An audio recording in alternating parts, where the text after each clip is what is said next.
morning, maybe good afternoon, maybe good evening. Welcome once again. We're so pleased to have you on the call today. And you know what is already happening. You know what is happening today. It's Cloud Booster Career Day. And we're so excited to just have you. We're so excited to have you. I know we're already saying hello, hello, hello, but it will be good for us to actually for you to just tell us your name, right? Tell us your name and where you're joining us from, and one thing you expect to take out from this webinar, right? So that means we want to read what your expectations are, right? So please, I will be in the chat box. Oh, I can see Kosi already. Kosi says Lagos. Welcome, Kosi. What is your expectation, or what are your expectations for today's webinar? Hey, Bashka. Good afternoon, good morning. I can see you're joining from UK. Welcome, welcome. So good to have you on the call. We have Jude Wandu is joining from Lagos. Welcome, Jude. What's your expectation for today's Cloud Booster Career Day? We also have Tiffany. Tiffany is joining from Surrey. Is joining from UK. Says, I expect to learn more about careers. Great, great, great, great. Ahmed is joining from US as well. Promise from Warri, Nigeria. Olawale from UK. Great, great, great. Please let's have it coming. Let's have it coming. Would like to still read from us. We have Oshemani from Australia, if I got that right. Patrick Isherian from Nigeria. Joshua from Nigeria as well. Victoria from Lagos. Olalekon from Lagos. Okay, this is great. I have so many people joining from Lagos here. Welcome, welcome. Matt from UK. Rashidat from Canada. Welcome, welcome, Rashidat. Toby from Lincoln, UK. Great. Okay, so we have Jay joining from London. That's amazing. Want to know more about DevOps profession. Okay, great, great, great. So you are going to be learning that today. That's why we're on the call. And I mean, it's going to be an amazing time today. It's going to be engaging. It's going to be interactive as well. We have Ahmed. He said, I would like to gain more insight on cloud solutions architect. Beautiful, beautiful. Ahmed, that is beautiful. You are going to be, getting to know more about that as well today. Titilaya is joining from UK. Igwegbe. Sorry about that. I don't know if I got that right. It's joining from Lagos, Nigeria. Oluwaseun from Lagos, Dorcas from Oyo. Great. We have so many people joining us from Lagos, from UK, and it's so beautiful to be reading from us as well. Mavis from Lagos as well. I would like to understand more about cloud computing. Yes, great. Thank you, Mavis. Thank you. You're going to be getting that as well. We have Sorry, the chats are moving so fast now. Kayade from Manchester, UK. Expectation to learn what's different types of job types in DevOps and cloud. Beautiful, beautiful. Olajide from UK as well. Kenny Akinyemi, my expectation is to learn more about DevOps career opportunities. Beautiful, Kenny. Beautiful. Thank you for joining, Kenny. Tommy is joining from UK. I would like to learn and understand more about cloud computing. Amazing. We have a lot of people, joining us from different parts of the world. And, it's so good getting to read their different expectations. And, some are saying they want to learn more about the profession. Some are saying they want to learn more about cloud DevOps and all of that. And it's so beautiful to be reading from us. So you already know that today is Cloud Booster Career Day. And if you can already see from the flyer, we said that this is going to be an interactive session. And it's not only just going to be that, we're going to be having breakout room sessions where we're going to be putting you with our first panelists and all of that. And they will just be sharing with us, what the role entails, right? For you, you want to go into cloud DevOps, or for you want to go into site reliability, role and all of those things. You're going to be learning all those things from our panelists. And so that's why we have them on the call already. We have Tolu also joining from Nigeria. That's so beautiful. Please, let's keep it coming. Let's keep it coming. Don't let's get tired. Let's keep it coming. We'll still love to read more from us. We'll still love to read more from us. Thank you everyone for joining. So like I was saying, please, before we even get into it, we still need you to, share this with your contact, just copy the link you used in joining this, kindly just share, put it on your status. You don't know who you might be helping with this, right? You don't know who you might be helping to get into a cloud computing role, and just, helping them to get the knowledge that they need to start their journey as a cloud DevOps engineer. So please kindly just, we will be posting the link in the chat box as well. So please, admin, help us post the link in the chat box. Let's get more people to join the call. Let's get more people to join the call. Yes, thank you so much, admin. Okay, so Muiwa is joining from Canada as well. Yes, yes, yes. Tell them we are live. We are live. We're live. You can share on your WhatsApp status. You can share with your community. You can share with your network. Just tell them something beautiful is going on here, right? So it will be good to have more people join us because this is such a precious time. I mean, this is something you should be paying for, but I mean, Cloud Booster, we are so generous at that, to be offering it for free. So you want to share with your friends. Don't hurt this. Don't odd this. So all right, I think okay. I'm just trying to check my message. All right, so that's beautiful. Thank you so much as you share with your contacts and all. So right now I'm just going to be handing over to Gbemisola Ojo. She's going to be introducing our panelists basically, and she will be handing over to them as well to make their own introduction. So I will be handing over to Gbemisola to take over from here.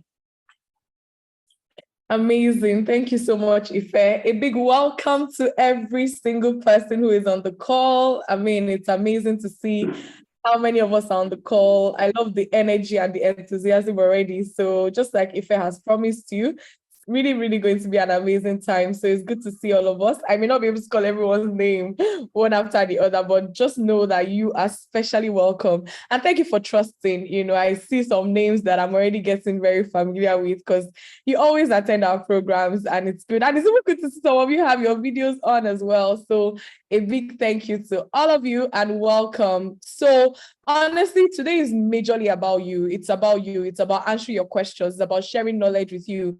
It's about showing you what life in cloud DevOps is all about. And our panelists have come ready. They are all people that are of high pedigree. They're working in the industry. They're working in cloud engineer roles or DevOps roles. You will hear them introduce themselves, but at some point they were also at a point in their career where they were wondering if this job that they are in was for them, and they were able to make a decision to actually go into this field. So it's all about you. So we want you to come with your questions. We want you to be ready to hear from us. It's all centered around how we can empower you. That's why we call it Career Day. So we're talking about your career. Feel free to ask us questions. So welcome. And just like we said, share this on your status, share it on LinkedIn, share it on Twitter, share it on Instagram, share it on WhatsApp. You can just put the Zoom link directly so that we can have more people who are interested in this join us. That being said, I am just going to give room. I'm going to introduce myself and I'm going to give room for every other person to introduce themselves in 1 or 2 minutes. So my name is Gbemisola Ojo and I'm the founder of Cloud Booster Academy. I currently work as a cloud DevOps manager in PwC UK. And I also run Cloud Booster Academy with an amazing team of very, very intelligent people. A good number of our instructors are the same people who are panelists today. So it's a team of very, very bright-minded people who run Cloud Booster together. So I do that. I'm very passionate about all things technology, empowering people, empowering women particularly, and of course men alike as well. We just like to show people that you can do it. At Cloud Booster Academy, we've been able to train over 70 people who have gone on to pass their AWS Solutions Architect exam. They've landed really exciting job opportunities, haven't gone through our training, which of course is bespoke. We're very proud of what we've done so far, and we're still looking to touch a lot more people. So that's me in a nutshell. And of course, I'm married and I'm very passionate about God as well. I'm a minister as well. So that's the summary of me. So I'm just going to be sharing. I'm just going to give you room for every other person to share. So I'll call them one after the other. I can see smiles on our panelists' faces. So according to the smiles, I will call each person to introduce themselves. So Tomiwa, can we have you introduce yourself, please? Hello, everyone. Can you hear me? Yes, we can. Hi. Perfect. So as Bemi's rightly said, my name is Tomiwa and I am currently working as a DevOps engineer at Accenture. I'm a tech arc specialist, but my current role and the role I've been on for 3 years is as a DevOps engineer. I studied biomedical sciences at university, so I did transition from science into tech. Yeah, I guess we can find out more. The current projects that I'm working on is it's a critical national infrastructure transformation project at one of the UK's national banks. And I've been on this project for 3 years. In the time that I've been at Accenture, I've gotten a few certificates under my belt. So I'm AWS certified, Terraform certified, and Vault certified. And yeah, that's my intro. Amazing. Can we say nice to meet you, Tomiwa, in the chat box? Are you guys excited? You can see she transitioned from biomedical sciences into DevOps. And of course, I met Tomiwa when I was in Accenture, and she's incredible. She's doing really well in the field. So if Tomiwa can do, you can do it as well. Taiwo, can we have your introduction, please? Okay, thank you, Minister Gbemi. That was why I was laughing. So my name is Taiwo Akimbalaji. I currently work with Sky in the UK as a site reliability engineer. Prior to joining Sky, I've worked in DevOps role, and before moving to tech, I also transitioned as a civil engineer. So you can see we have a lot of people that transit from their profession to tech. So at Sky, working as a site reliability engineer in the global streaming team. So we ensure that our platform are reliable, are fault tolerant and resilient, and also are available for our service users. Thank you. Amazing. Thank you so much, Taiwo. Taiwo and I actually went to uni together, as some other people on the call. But yeah, it's really exciting to have you. And of course, Taiwo is really, really deep into DevOps. I'm learning from him, Nice to have you here, Taiwo. Emmanuel, can we have your introduction, please? Okay, I'm Emmanuel Sigiji. I am currently a senior DevOps engineer at Mintel Limited. So Mintel is a market research firm where basically our core product is our intelligence on different goods and their competitors and things like that in the market. So as a DevOps engineer for them, you are basically in charge of the websites and holding all the data. And basically everything that allows our customers access the intelligence they pay for that should help them in their branding, in their packaging, and things like that. So I've been at Mintel now for about 2 years. Prior to that, I worked up in Scotland as a DevOps consultant with a firm called ECS at the time. We worked with a lot of large-scale banks for digital transformation and looking after their cloud real estate. That was really where I kind of cut my teeth in the industry. I worked on a project, with NatWest at the time on, securing their AWS platforms and getting them to, sort of build a sustainable cloud-first strategy with about 300 AWS accounts and things like that. I've worked with different technologies, predominantly AWS, Python, CI/CD pipelines with GitLab, Jenkins, things like that.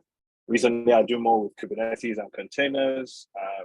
But yeah, that's sort of the breadth of my experience. I originally studied electronic engineering in university, but as part of that, I did programming, and I was more in love with the programming than the hardware side of things, which sort of led me down the path to go into DevOps eventually. And yeah, I've been opportune to teach some courses with Cloud Vista, and I'm happy to be with you guys here today as well. Amazing. Welcome, Emmanuel. Can we welcome Emmanuel in the chat box? Can we welcome Taiwo as well? I forgot to say that. Can we welcome Emmanuel as well? Yeah, so you heard that. Emmanuel is our Kubernetes instructor at Cloud Vista. He made our students fall in love with Kubernetes, so we're really excited about that. Cool. Omolara, can you introduce yourself, please? Hi everyone. My name is Omolara Adisa, and I'm a platform engineer at BGSS UK, a consulting company. I also transitioned from English, actually. I had my undergrad in English, and now I'm a cloud platform engineer. I was also trained by Cloud Vista, and I currently work on an electricity transformation project in the UK. So I've been on that project for about a year now. And yeah, that's me. Amazing. Did you guys hear that? From English to cloud. Welcome, Omolara. Really excited to have you. Can we have Charles, please? Please introduce yourself, Charles. Hi, guys. Charles here. I came from an electronic engineering background. I schooled with some some of the guys on call here, Akin, Tyro, Gbemiwa, Univa.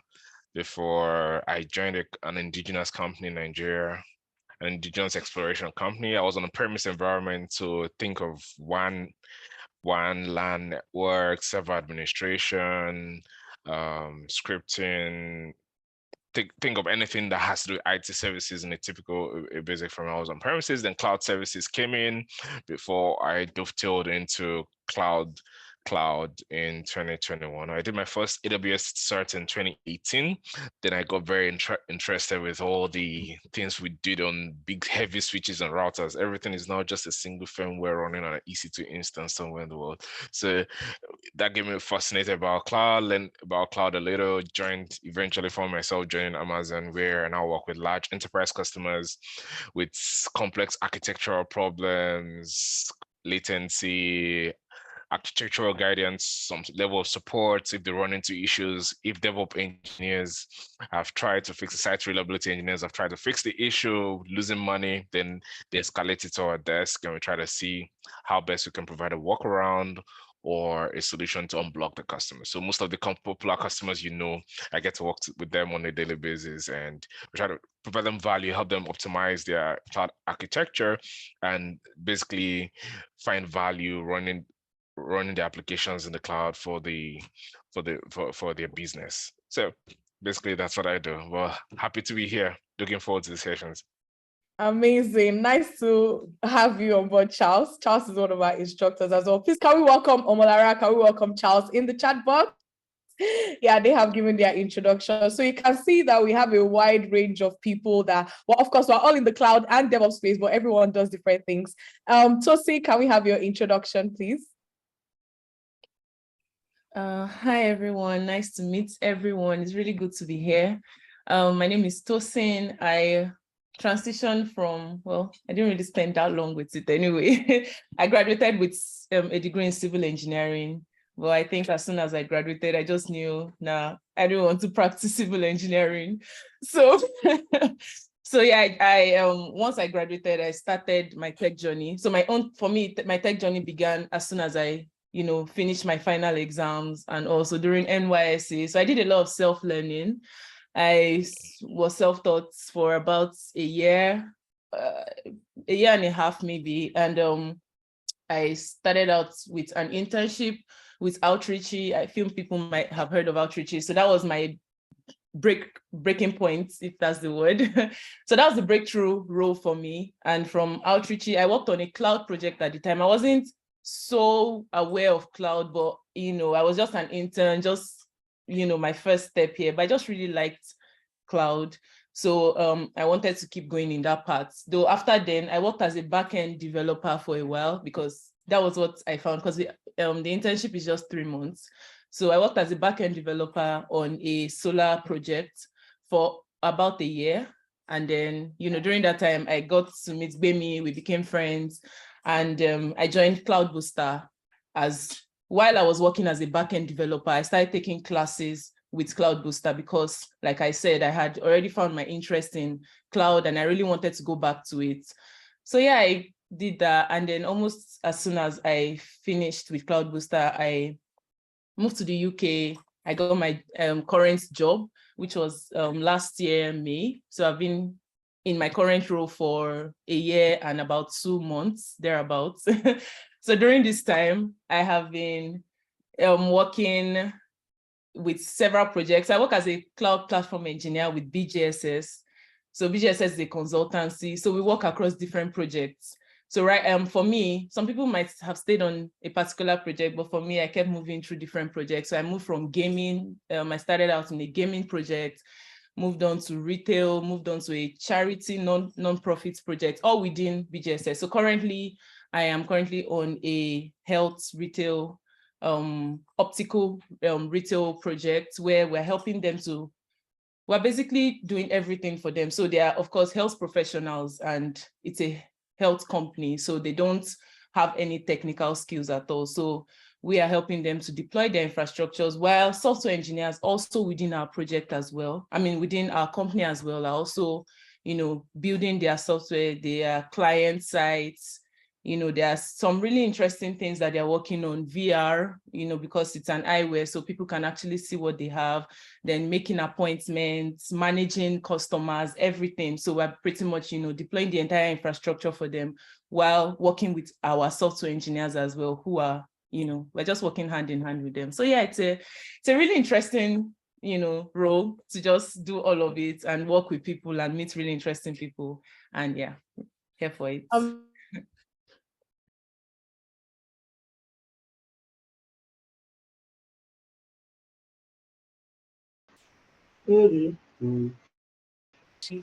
Is doing.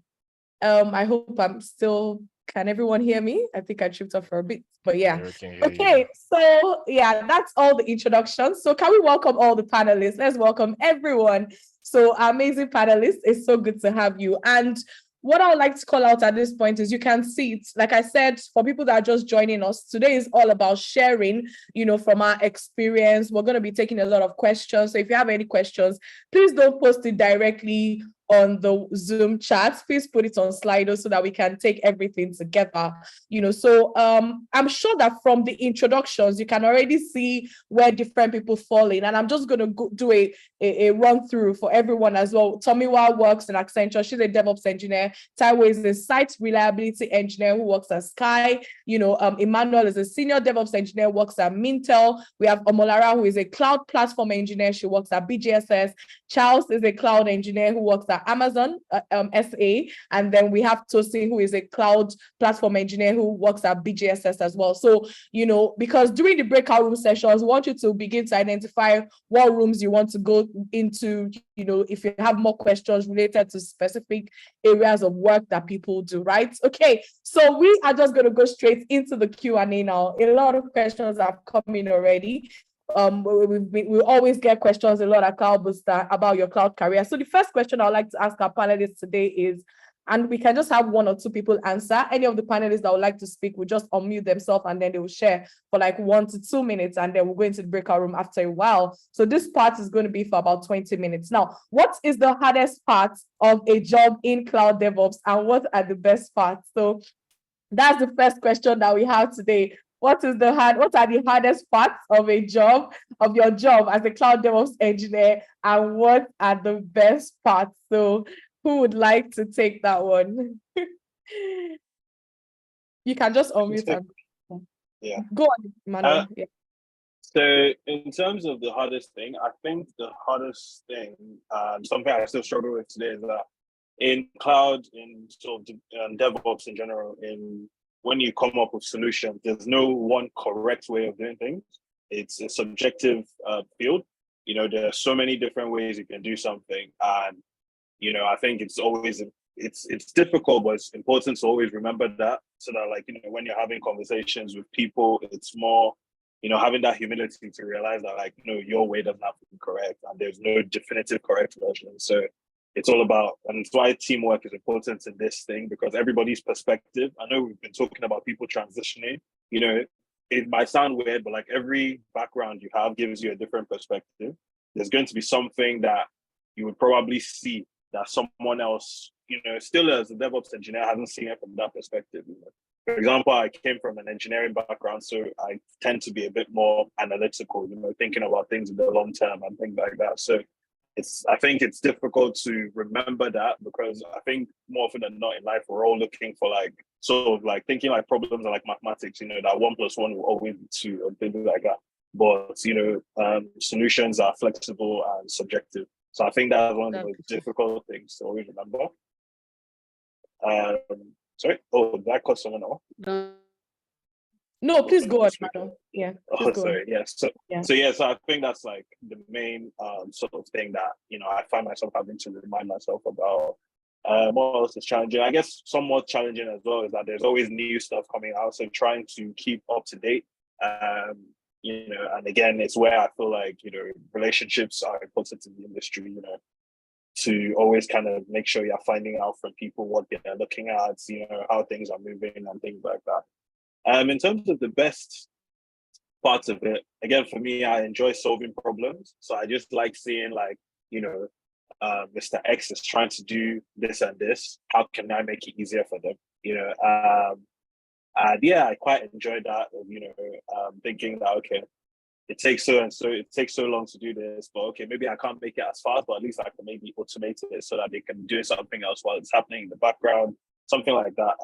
I really enjoyed the problem solving aspect of it, and also like the kind of wide breadth of things you get to play around with. So absolutely spot on. Anyone else?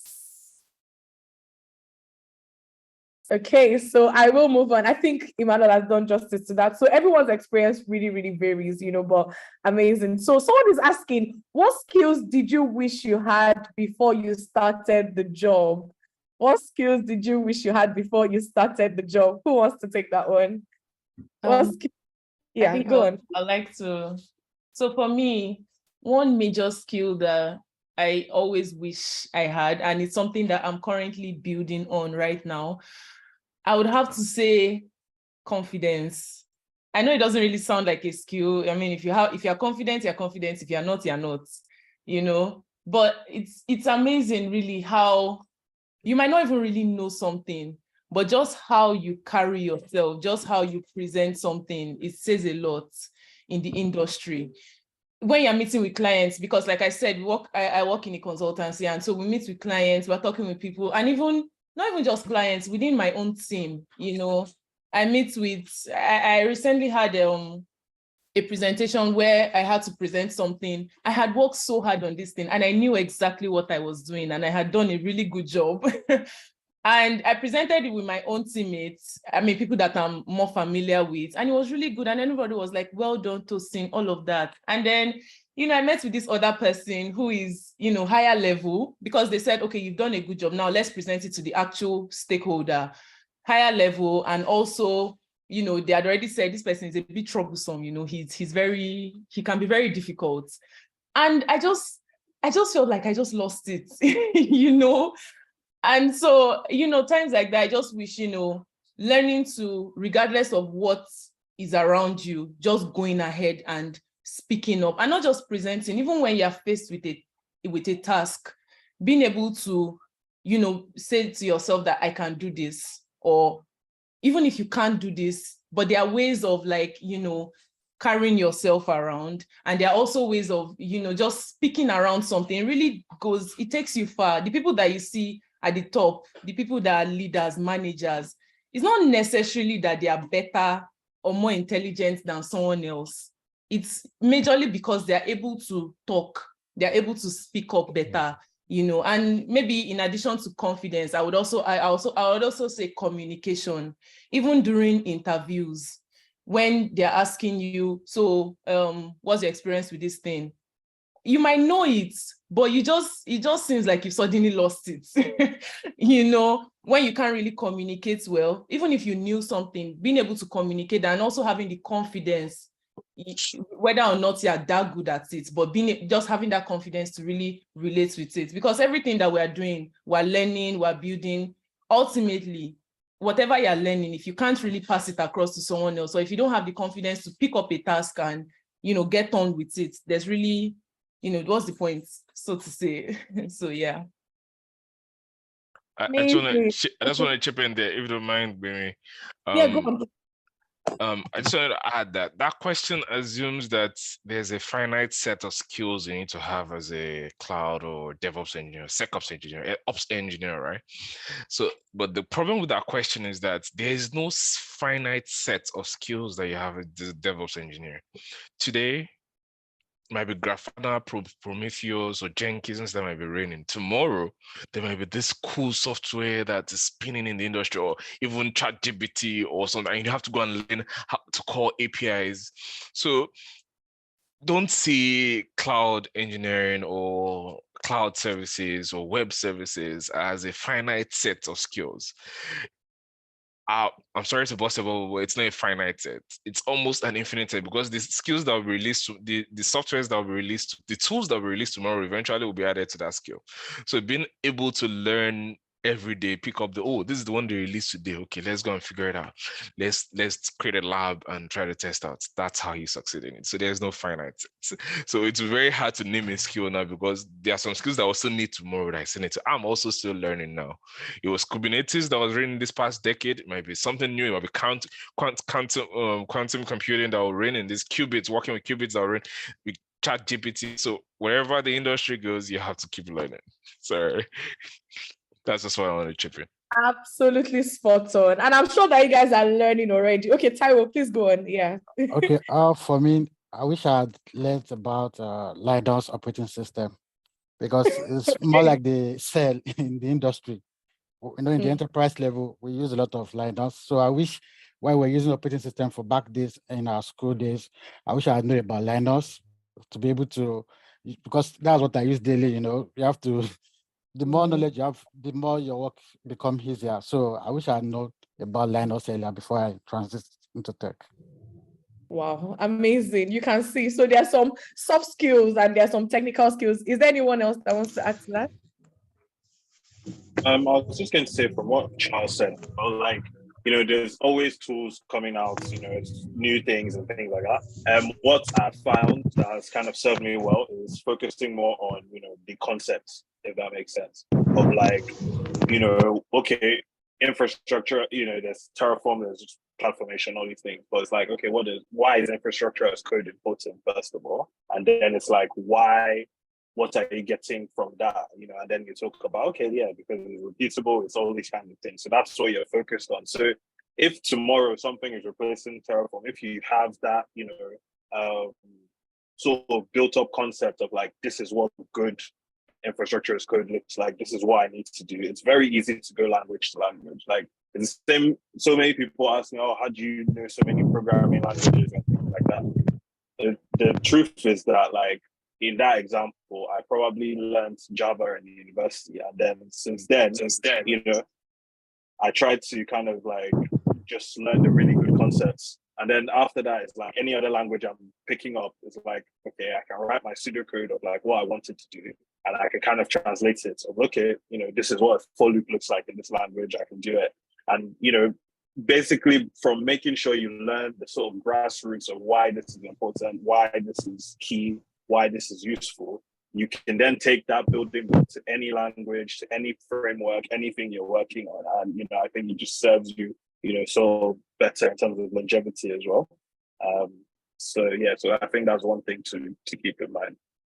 Amazing. Thank you so much, everyone. Thank you. So I'm just going to move on to the next question. Someone is asking, what exactly is the difference between DevOps, SRE, and platform engineering? And the person also wants to know, and someone else also wants to know what the trends are in the DevOps space. So I will call Taiwo for that question. So what's the difference between all of these terms? Well, thank you for that question. I will approach the question from my own experience as a site reliability engineer. So when I joined Sky, I was also wondering what is site reliability all about. So I've worked in DevOps. So then I was having an engineering background. I know engineering reliability, but then what is site reliability all about? But to simplify it, just take the word site as your application, as your web solution, your web logic, your deployment, your services that your customers are using. So that's just a simple way to just understand it. So they cannot differentiate from the reliability aspect of it. Reliability engineering is all about estimation, prevention, and the management of high-level engineering uncertainty to avoid failure and risk. So if you look at it that way, all what we're doing is to ensure that our services are always available, it's fault tolerant, it's highly, it's resilient in the sense that, in business, we don't want to have a downtime because we'll be losing customer and our customer will consider us as a liar or like we're unserious people. So companies don't joke with downtime in to offer their service. If you look at companies like Sky that cover most of UK's broadcasting and media, imagine trying to stream in a program and you have a downtime on your television. You'll be wondering, or maybe you're watching a sports game or a football match and you're having issues with your streaming. You give a bad review about the company. So site reliability come into estimate what could happen, and we try to set up systems that could avoid that. So we approach this by adopting a method called observability. So observability is all about observing all our system metrics. We set alerts, we set monitoring tools, we have a robust logging system to ensure that those are the things that will keep us updated when there are things. So alerting is all about setting rules, and when something goes against our rules, we'll be called, be emailed, we'll get messages or Slack messages so that we can respond to that kind of incidents. So it's more or less like, okay, how do we avoid having downtime? We have a monitoring system in place, a robust monitoring system that we can now monitor our metrics and all those CPU utilization. So reliability itself is all about making the system or services, whatever it is that we're deploying, making it more available, that we can go back to sleep and ensure that nothing bad will happen to your services. So from DevOps perspective, I know some of my colleagues will probably share more light on that. DevOps is bridging the gap between the operation team and the developer team. So it means that we want to deploy more applications faster to meet market's demand, or we are updating our new features, we are deploying fast to the market. But then after that is done, site reliability engineer are the one monitoring the deployment to ensure that DevOps can continue deploying application while developer is writing more code. Then we are there to ensure that any increase in or surge that could affect the experience of our customers that can affect the flow of our services, will respond to that. That is what we call incident management. So there are other terminologies that I don't want to get people confused, but then it's all about monitoring and setting up alerts, setting up rules. Then somebody can talk about platform, because I'm still learning about platform as well. Absolutely spot on. Thank you so much. We have two platform engineers. Who would like to tell us what being a platform engineer is? Okay, let me call Tosi. Okay. Definitely. Me and Omolara, as we know, we're both platform engineers at BGSS, the same place. So essentially, to be honest, when I was also getting into it, I just learned cloud and DevOps, and I was like, okay, what's platform? But they just told me it's DevOps skills that you need. So that's all. So getting into it, so basically, as platform engineers, we see. So with DevOps is development and operations, right? So most people will say it's like, helping software engineers, we're working together, all of that. When you're talking of platform engineering, we're looking at the platform separately as like an entity on its own. So by this, I mean like maybe the cloud resources, we're building it alone, such that even without the involvement, of course, we're building for the software, whether it's a software engineering project or a data engineering project. So far, I've worked with both software engineers and data engineers, depending on what the client requires. But we get our requirements from them, from the clients or from these software or data engineers, and then we build separately. So think of it, I don't want to go too into nitty-gritty, but just think of it as, let's talk about a building. You have a building, you have the entire building, but this building is meant to perform a particular thing. So for example, like the electric wiring or something, we're not doing, so some people might want to do them together, but for us, we create the platform separately. That means the building is separate. We build it separately, okay? And then we integrate with the electricity, all of that. So the electrical engineers come and do their work. We're not like doing them together, essentially. So basically, we look at a platform as an entity on its own, basically. And so, whether it is the cloud, that's why we use a lot of infrastructure as code, because we have and usually platform comes in when you have like a large infrastructure that you need to deal with. And so that's why we look at infrastructure, because that's our life. We can't be building like thousands of virtual machines or serverless programs or storage services, all of that. We can't be doing that one by one. So we need a coding system to deploy all of these things alone, on their own. So the platform team works on their own, the engineering team works on their own, then we integrate them together. to, and that's what we now then present. So of course, as things keep changing, there will always be bugs. The same way software engineering, you get bugs into it, things change, requirements change. Omolara is a testament to that. The way they frustrated that with different requirements, things will always change. But essentially, we're building the platform separately. Basically, I think that's just the best way to say it. And with all of this, of course, what comes into play is now certainly just like we know in DevOps, like CI/CD pipelines, how you can have a seamless integration such that when the software engineers now work with it, they just have something they are working on. Of course, we're still going to keep advancing, developing our infrastructure, developing the platform, but then software engineers have something to land on and they work based on what we have created for them on our own. Once again, it's very important to understand that this thing is something that we created, and then the software engineers, all the data engineers, I need to mention that they can then come and do all their magic, on top of our platform, just like I mentioned with the building. So now we have our building that you can now start calling the electricians, you can start calling the plumbers to then do something on what we have created. But we are creating it in mind that, okay, there's going to be electric work here, there's going to be plumbing work here. We have all our requirements. So then, as things keep going, the clients keep wanting something more, we keep expanding. So we keep expanding the infrastructure, they keep coming back, feedback, things like that. So yeah, I hope that was it. Yeah. Thank you so much, Tosin. So that's what being a platform engineer is. We have so many questions. I will try to get to as many as possible. Now, before we go further, I want to answer the question of the fundamental question of what is cloud and DevOps all about? So some people are just interacting with us for the first time and are still asking, what is cloud computing? What is DevOps? What are you guys talking about? We're completely lost here.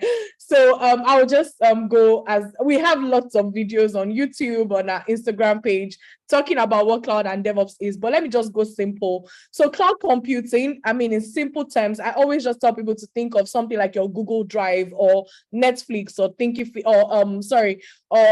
Spotify, So the concept behind cloud computing is that you're renting, infrastructure that is required to build an application from a cloud provider instead of you managing your infrastructure by yourself. What do I mean? Think about your Google Drive.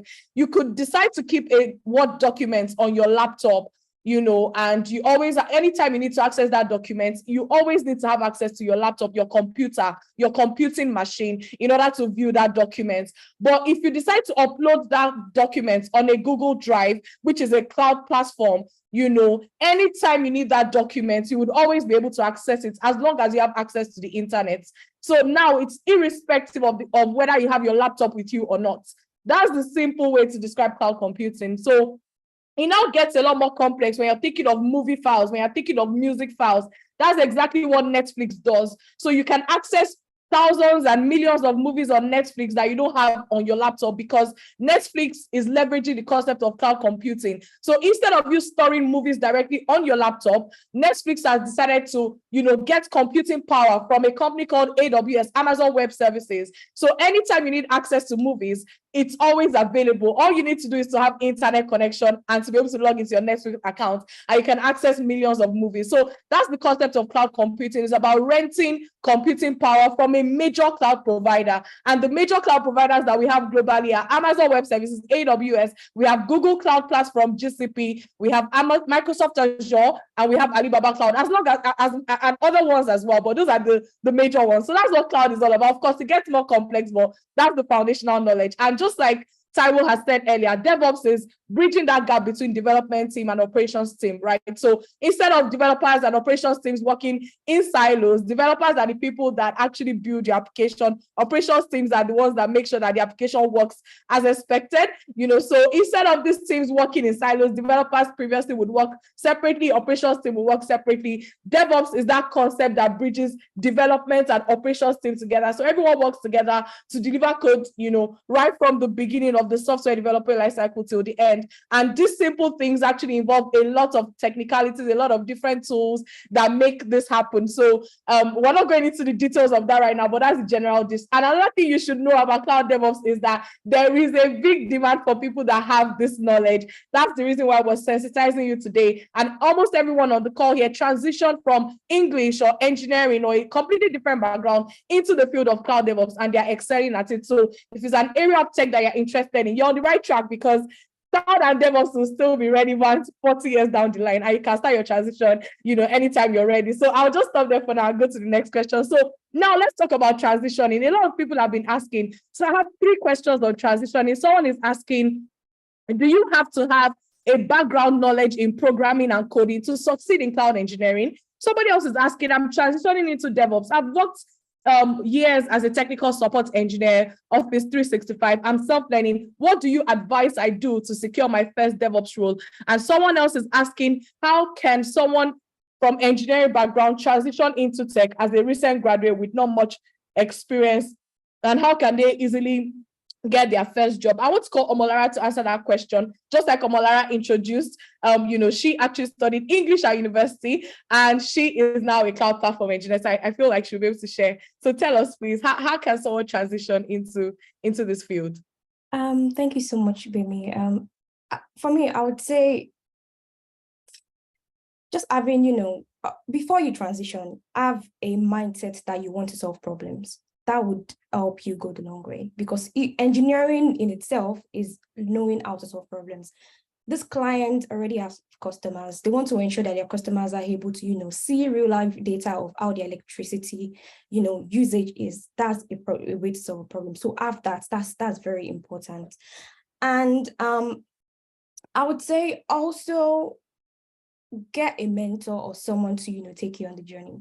We all try, to say, oh, I'm self-made, you self-taught. It's not always that easy. You need a mentor, you need a community. And I think Cloud Booster can actually, offer you even much more than that. I'd say that the resilience that people always say I have on my job right now, I got from Cloud Booster. Before Cloud Booster, I was very timid. When I mean timid, I mean extremely timid. So that you need that as well. Don't try to say you're self-taught and you just learn bits and pieces here and you're not able to put everything together on your own. Get someone that's gone on that journey to take you through that process. And for someone that just finished from university, studied engineering, and you want to get into the cloud and DevOps space, I would advise that you volunteer somewhere to get much knowledge. Sometimes we think what they taught us in school is enough to take us all the way. That's not true. There is new knowledge that you have to learn every day. So I would say if you're learning on a job, if you volunteered somewhere to learn on the job, that would help. It would build resilience in you, because to be fair, you not want to look stupid. You would want to put your all in it, and that place would be like a foundation for you to get that right, to understand that when someone gives you a task, you do it right. You put everything in it. You document the process that you made, that you used to get that thing done, and that person can correct you. So that would help you to understand how to also solve problems, because school is not real life. That's the reality that people don't really, know. And also, if you need to have like knowledge in programming and coding to succeed in cloud engineering, well, no, not exactly. You don't have to, have written 40,000 lines of code to build a software before. Just understanding the concepts, and at the same time, having someone to take you through, your cloud journey would really help. I think in Cloud Booster, we were taught Python. And I would say, before I started that class, I was always saying Python is easy peasy. And yeah, you know what I mean. Try to ensure that you follow someone that's gone on that journey and can guide you really well, because that would help you, in the long run. That's just it. You just need someone to take you through the journey. Have a mindset that, you're going in there to solve a problem. It's not just about trying to make $1 million. You're helping someone's life, get better by getting data in the right place by helping some engineers to, write the right code that they need to write. So have someone to also take you on the journey, volunteer somewhere, and just ensure that you are learning to do the job. Yeah, that's it for me. Amazing, amazing. Thank you so much, Omolara. I trust that we have answered that question. So I'm just going to be asking one or two more questions before we go into the breakout room session, right? So I'm going to be asking Tomiwa this question around DevOps. So someone is asking that, is it possible to get a job, for example, if you just know some parts of DevOps and then you don't know others? Let's say, for example, just AWS and just Docker and Jenkins while you're learning others like Terraform. Is it possible to actually still get a job? That's the first one. And the second one says, what does a DevOps engineer actually do? What's the future of a career? What's the future of a DevOps career like? In demand, so someone is talking about, we have concepts like AI springing forth, so what's the future of DevOps? And then in terms of on-site and remote jobs as well. So that question is for Tomiwa. Yes, thank you, Bumi. The first question, I'll go first. So I studied biomedical science at university, and I wouldn't say I came from a technical background. I didn't know a programming language before I joined.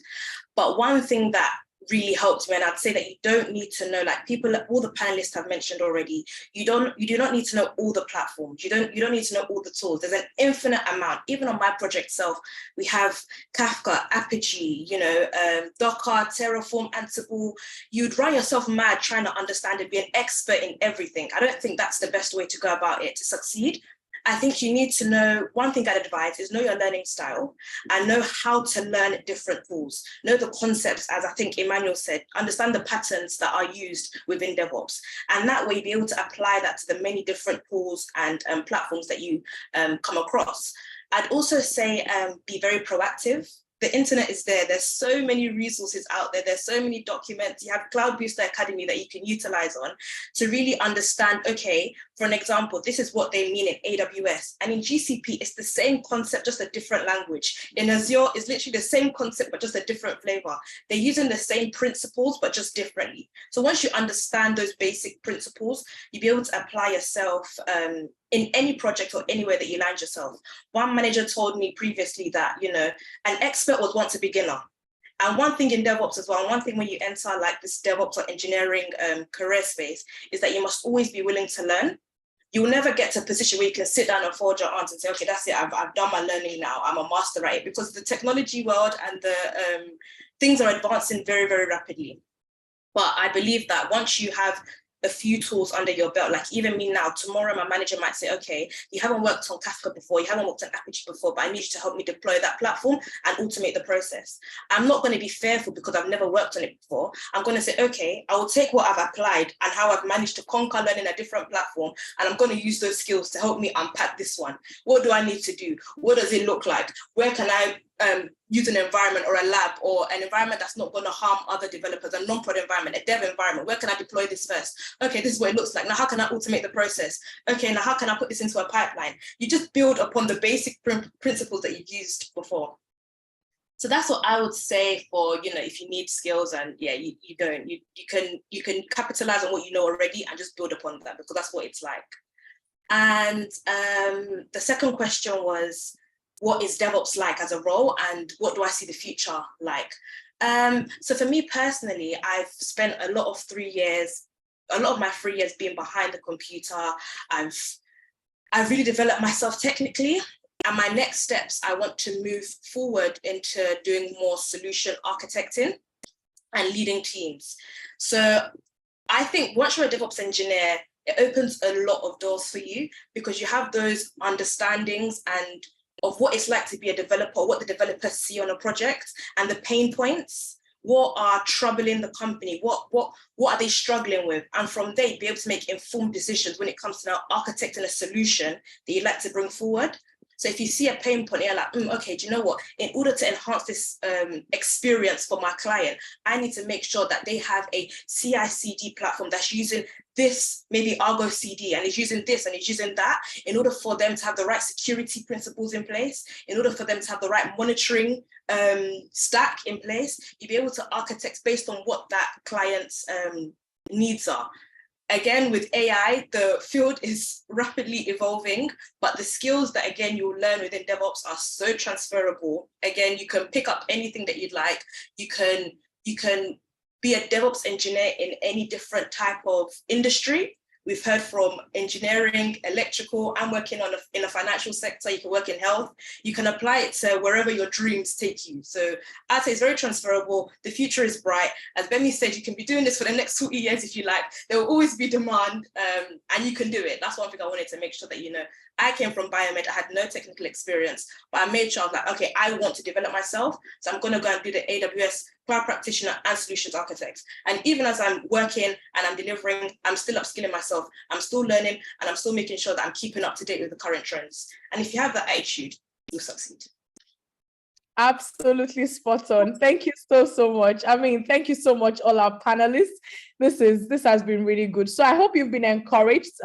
This brings us to the end of this session. So I'm sure you've heard everyone speak. You probably have more questions related to specific things that you've heard people say. So we're going to be moving on to the breakout room sessions now, where we've paired people that have similar roles, and you can ask more questions in those rooms. I'll be moving around all the rooms, and then we have one room where we have Omolara and Charles to be together. Charles is a cloud engineer. Omolara is a cloud platform engineer. We have another room for Taiwo and Tomiwa. Taiwo is a site reliability engineer, and Tomiwa is a DevOps engineer. And then we have Emmanuel and Tosi.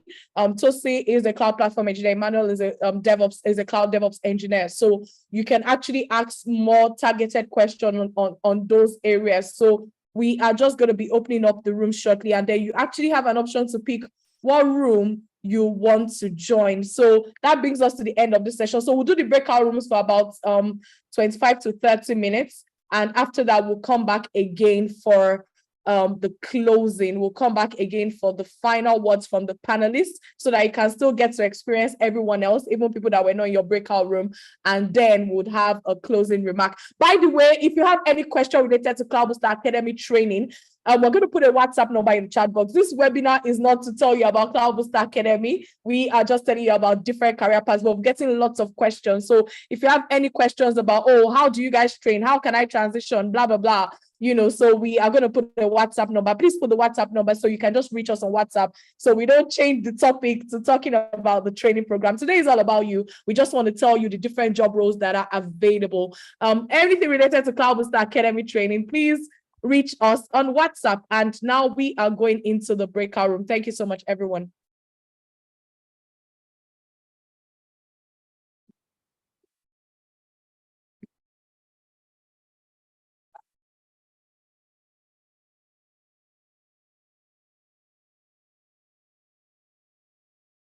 So the breakout rooms are open now. You now need to, if you go to your, okay, I can see people already joining. So yes, cool. So please join your rooms. Please join your room.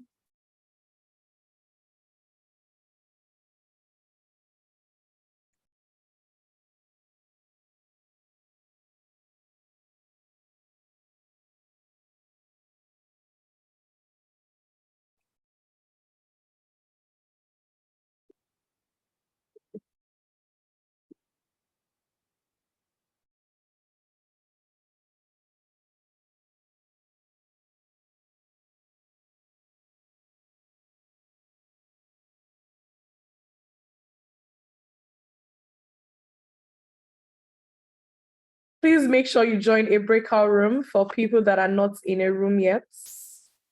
Please join a breakout room. Ensure you are in a room. Okay, so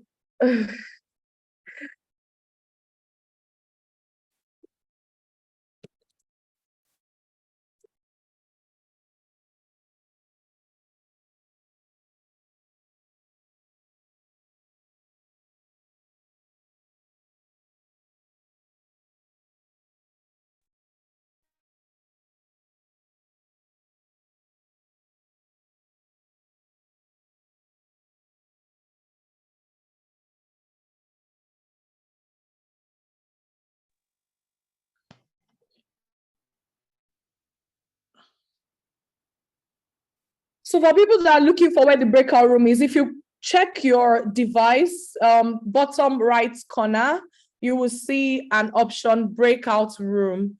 And then once you click that, you can choose what breakout room you want to join. So please join a room. Join a room.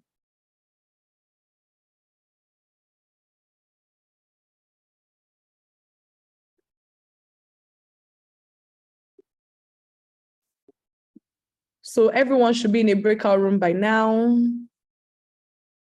Bottom right corner, you would find breakout rooms, and then you can select which one you want to join.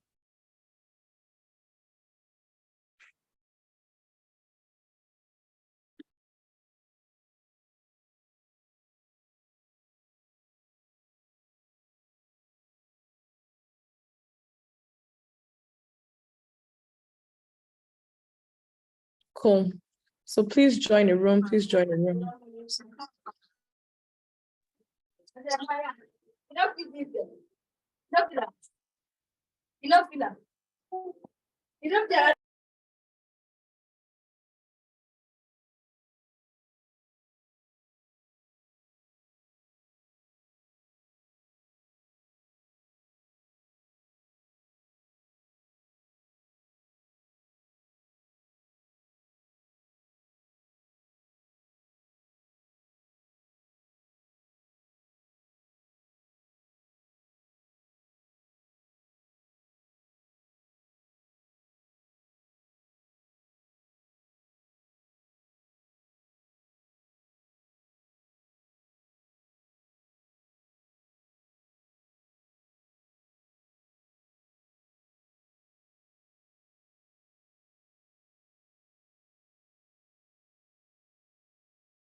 Okay, please, so everyone who was still on the main page, we kindly join the breakout room. Kindly join the breakout room. We have about 3 rooms. So please, you can choose to join any one of your choice. Adekunle, Ademola, Kintola, Babatunde, Farida, iPhone, Kelechi, Oluwatobi, Solomon. Kindly join any of the breakout rooms that we have made available.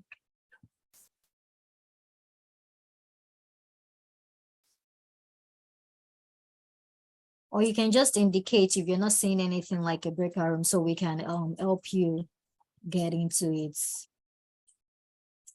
So Wurala is just joining. Okay, great.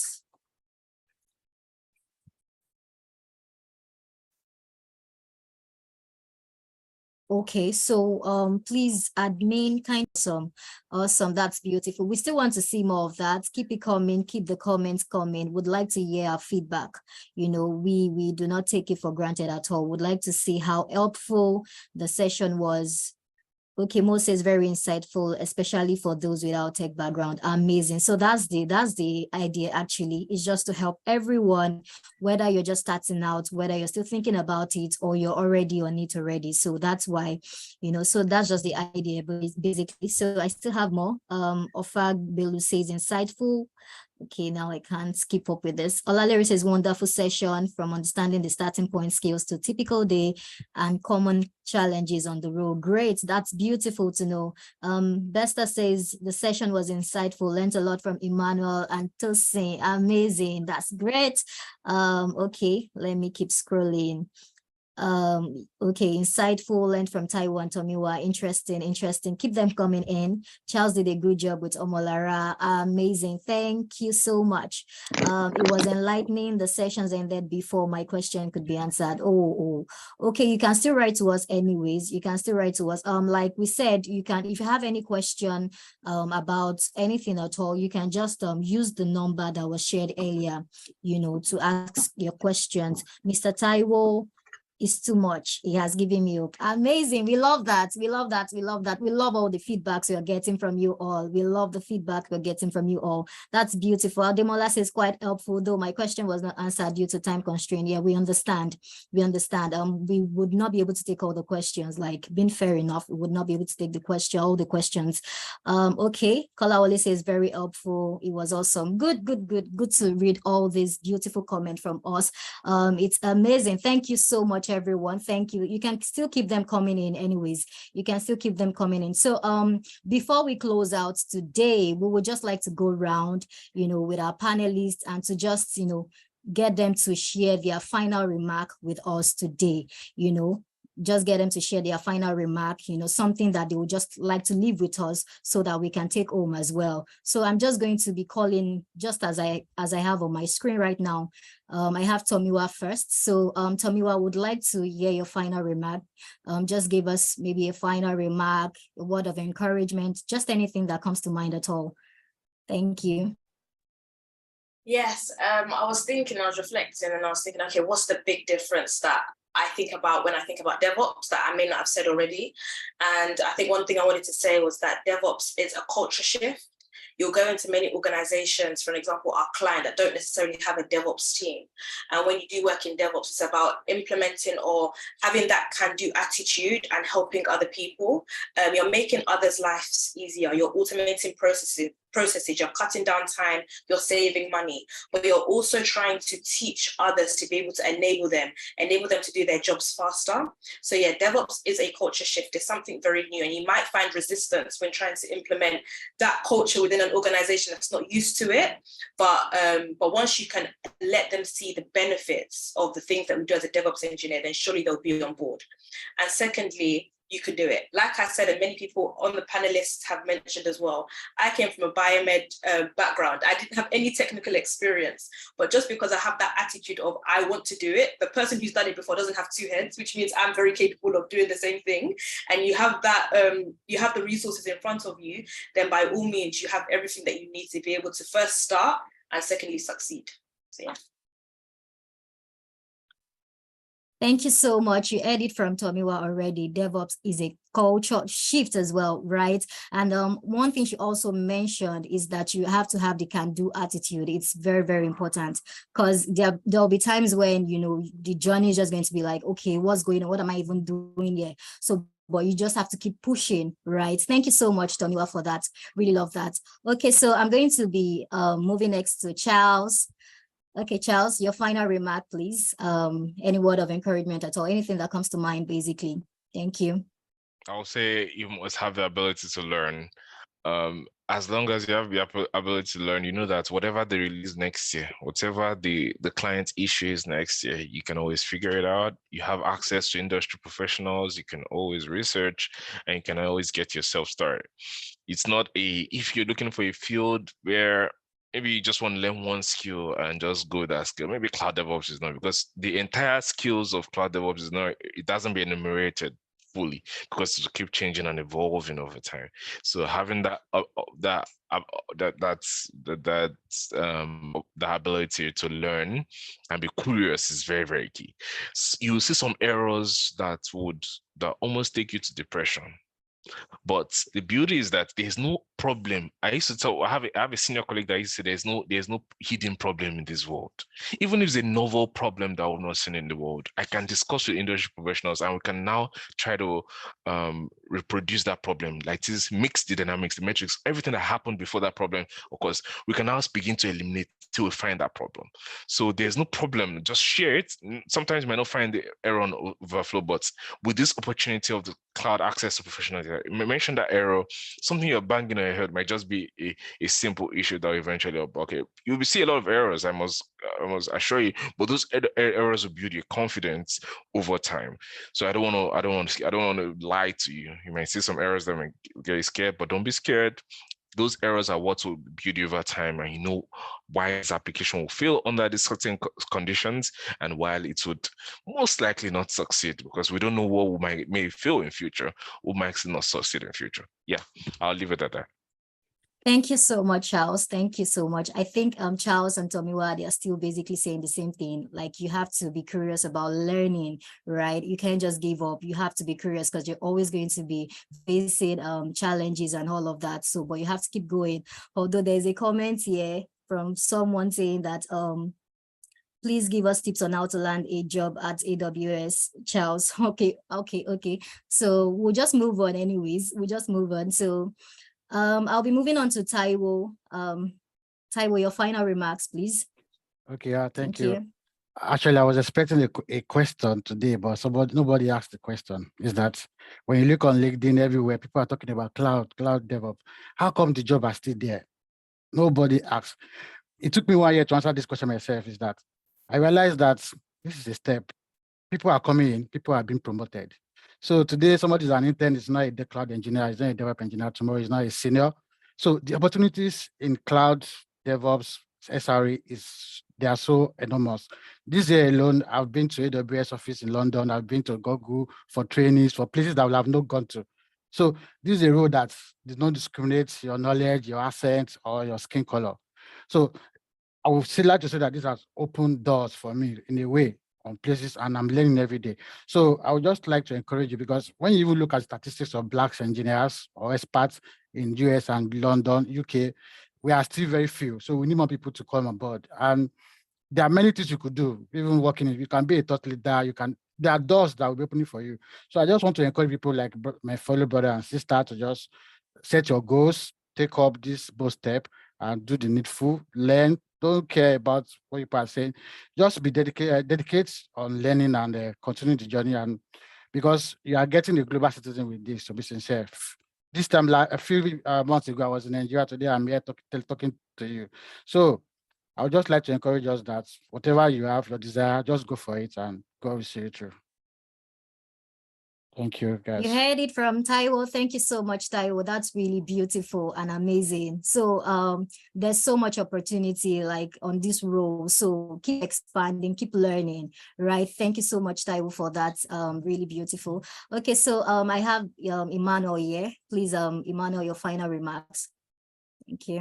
What I would say is, if you do try and decide to go on this cloud development, try not to be daunted. Don't try not to find it too daunting. You're going to meet people that are going to try and intimidate you. That are going to tell you, "Oh, I know this, I know that. You should know this, you know that."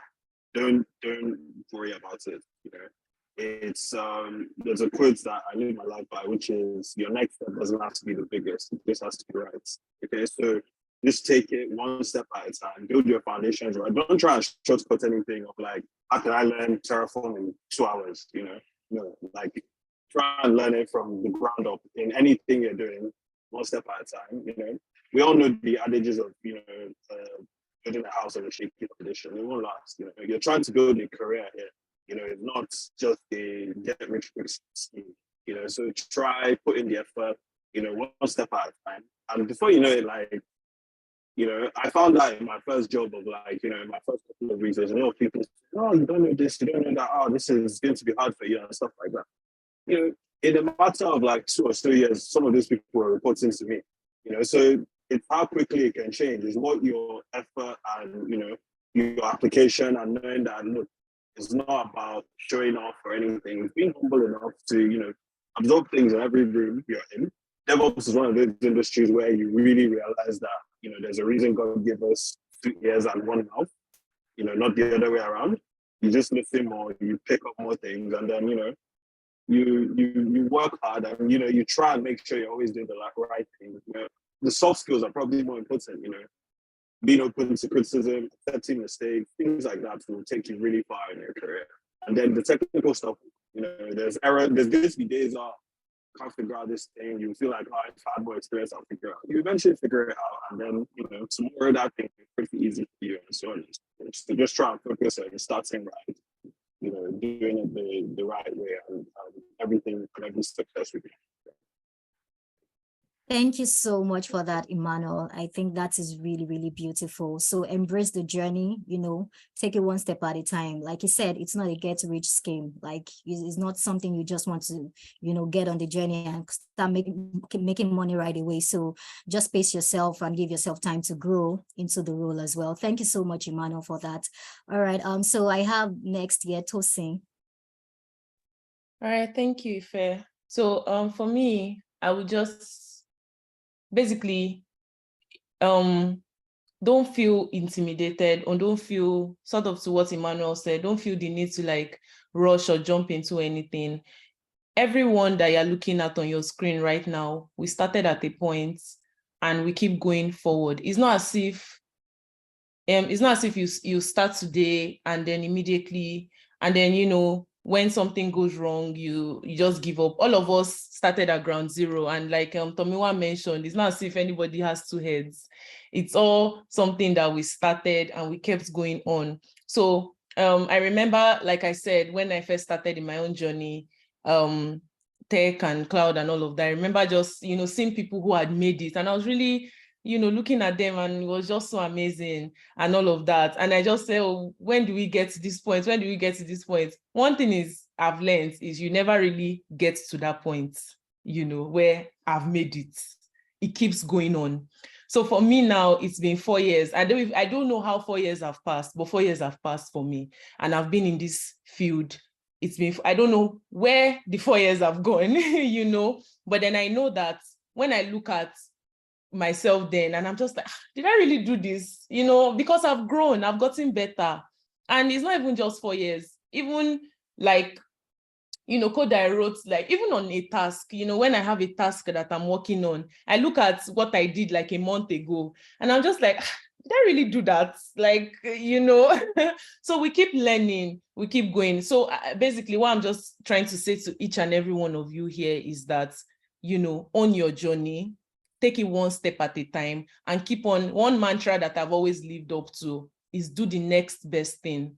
Okay, so right now I am where I am. Me too, I'm learning. So right now I'm trying to improve. Like I mentioned, I told you, in the first session, I mentioned something I'm struggling with, and that's communication, being able to communicate. So I know this is the next thing for me right now. I need to learn to communicate.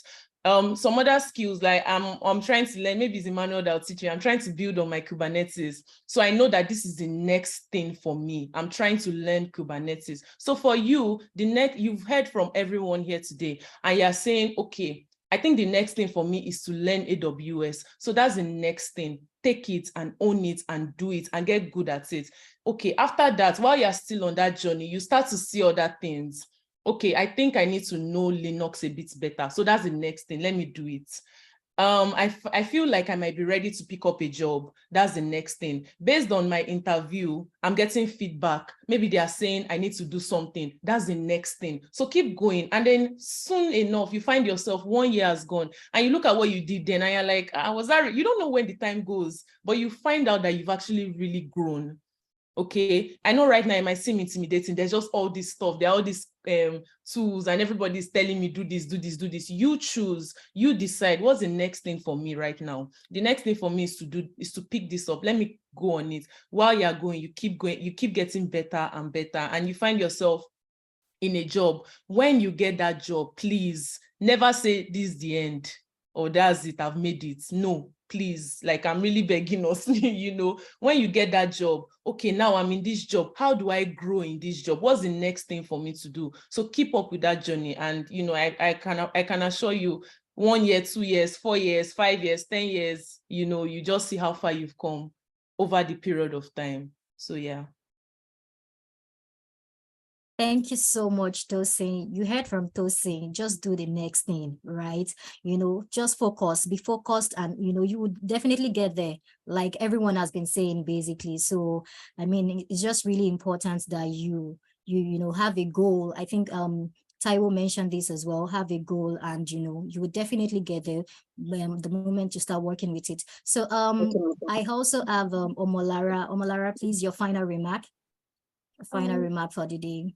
Thanks, Ife. I would say if you're a female on this call, this is your time. I mean, people are tired of seeing just men. I'm tired of being in a meeting room with 4 different companies and I'm the only female. Please and please and please and please. It's something that is really on my heart a lot. I've been in meetings and I've been the only female. And sometimes I'll keep quiet and the project owner would say, do you have anything to add? And I'll say, with all these heads, don't worry, you all are enough.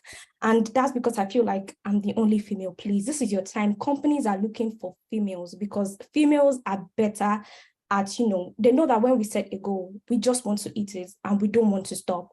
So that's really important. And also, I would say the person you're looking up to is looking up to someone else. So don't beat yourself up. When you set your mind to learn something, the most important thing is that you're learning. I've seen a situation where I saw a chief engineer solve a problem that 4 people were trying to solve in a week under 2 minutes. And I screamed and someone looked at me and said, why are you making noise? It's just experience. And that's just the reality of things. The more you learn, the more you encounter problems, the wider, you see that these problems are just things that you need to solve and they're just there. You're just trying to solve a problem. And sometimes 2 heads are better than 1. You just need another eye to look at what problem you're having. Don't try to, it's just like not trying to do life alone. Get someone to help you on the journey. Don't kill yourself, else you'll be tired and you'll not achieve that goal. And please, once again, if you're a female on this call, I beg you, I am tired of attending meetings. I know what I'm saying. I mean, Tosin has seen it. When Tosin got on the project with me and she was about to leave, in my head, I was like, fantabulous, I'll be the only female on this meeting again. Please and please, this is your time to shine. Companies are looking for you. Thank you. Thank you so much, Omolara. Thank you. So ladies, you've heard this already. Please, it's time for you to get your ears in the door of tech, right? So please don't take it for granted. You have the opportunity, reach out to us if you want to learn more so we can, take you on that journey. Thank you so much, Omolara. That's really beautiful. All right. So finally, I will be handing over to Bimisola Ojo as she gives us a final remark and then wrap this up. Thank you so much, Bimi.